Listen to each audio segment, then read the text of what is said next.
So, yun, no? So, kung may interested kay Erin, no? Ako.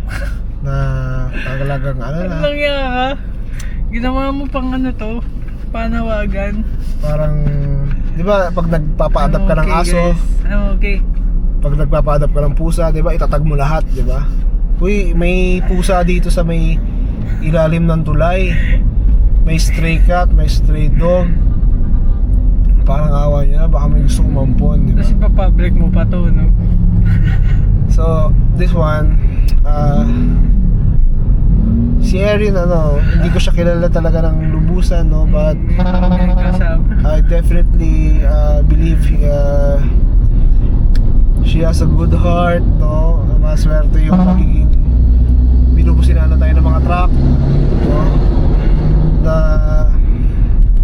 magiging masaya yung lalaki magmamahal kay Erin. So, if you want Erin, no, na makita siya na nakahubad, no, message nyo lang ako. Ganyan, message nyo lang ako. Nakakatawa yun ah. May message nyo lang ako. I-connect ko kay Erin. Okay, parting message, Erin. Do you want to say something, Erin? Ayun, sige, maniwala kayo dito kay Sergio. Yeah.